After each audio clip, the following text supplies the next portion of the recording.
Um petroleiro desloca-se pelo Estreito de Hormuz, seguindo uma rota comercial habitual, mantendo uma velocidade constante em águas aparentemente calmas, mas sempre sob vigilância apertada.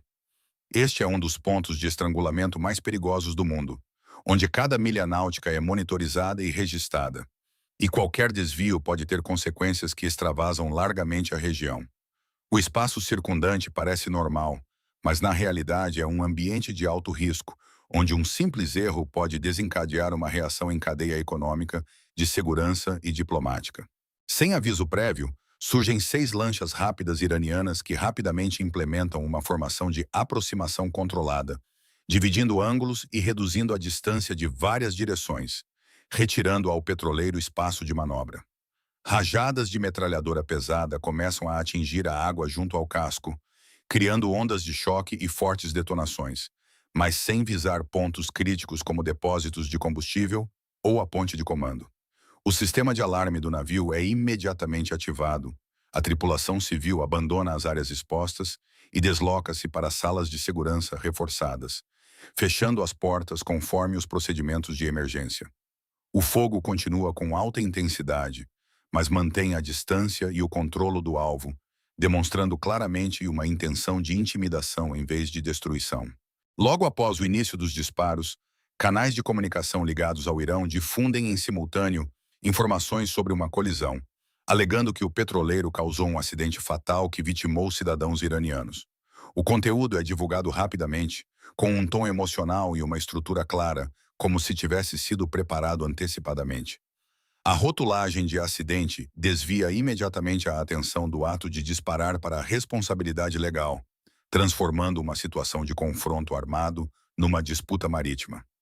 Esta abordagem coloca o Irão na posição de vítima e obriga a outra parte a dar explicações, criando simultaneamente pressão para que qualquer reação militar seja vista como uma escalada de um incidente descrito como involuntário. O desenrolar dos acontecimentos na água mostra que esta não é uma situação aleatória, mas sim um cenário controlado destinado a testar reações e provocar erros que possam ser registrados publicamente. As lanchas rápidas não tentam afundar ou destruir o alvo, mas mantêm um nível de tensão suficiente para forçar o adversário a agir sob vigilância. O objetivo não reside no navio, mas na moldagem da percepção e na construção de provas para a narrativa já difundida. Toda a situação opera como uma armadilha jurídica e mediática, onde qualquer reação precipitada pode tornar-se num dado que reforça a acusação inicial. O Estreito de Hormuz é um corredor energético vital, por onde passa cerca de 1/5 do petróleo comercializado globalmente, o que faz com que qualquer incidente aqui possa ter impacto nos mercados, seguros e reações diplomáticas a larga escala. Neste contexto, o Irão encara esta região mais como uma ferramenta de pressão do que como um campo de batalha direto, utilizando táticas de zona cinzenta baseadas na ambiguidade, no timing e na percepção. A Guarda Revolucionária utiliza embarcações rápidas não para confrontar diretamente marinhas de grande porte, mas para fustigar, aproximar-se e forçar o adversário a tomar decisões difíceis a curta distância, mantendo a tensão abaixo do limiar de uma guerra aberta.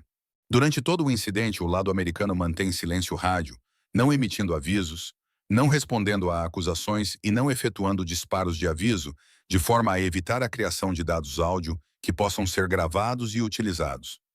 As rajadas das embarcações iranianas são executadas de forma controlada, criando pressão psicológica contínua, mas evitando danos fatais.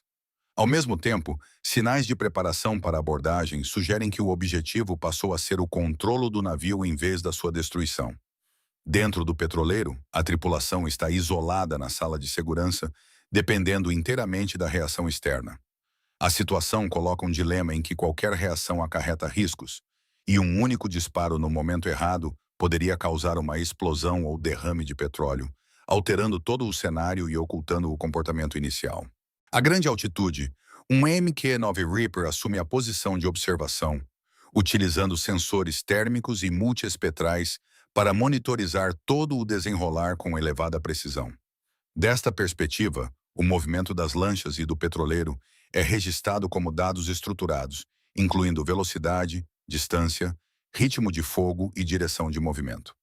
As imagens show, correction, mostram que o petroleiro mantém um rumo estável, sem alterações bruscas de velocidade ou direção e sem sinais de colisão ou perda de controlo.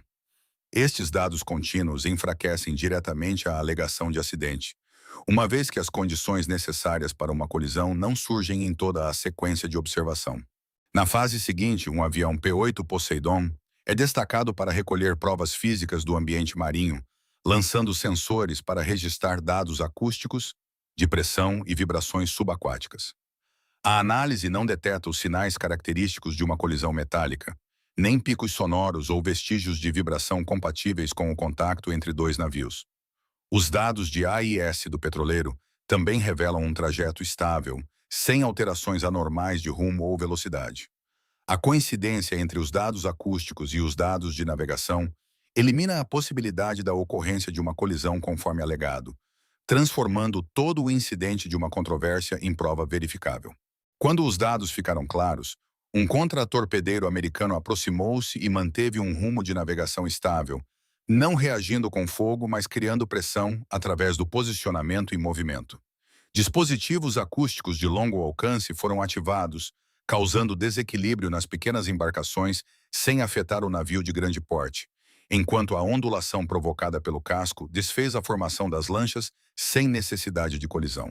No ar, sistemas de guerra eletrônica perturbaram radares e comunicações, recolhendo simultaneamente sinais. As embarcações iranianas continuaram as provocações, mas não obtiveram a reação desejada e acabaram por retirar. Não houve disparos do lado americano, nem danos diretos, mas foram recolhidos todos os dados sobre sinais, comportamento e operação. A alegação de acidente não foi provada por evidências físicas e perdeu a sua validade. No final do incidente, a zona não apresenta sinais de danos, mas todo o desenrolar gerou um conjunto de dados estratégicos para situações futuras. O que resta é a questão sobre a escolha entre permitir a retirada do adversário para manter a vantagem a longo prazo ou levar o incidente a um desfecho imediato, e o apelo ao acompanhamento de análises posteriores.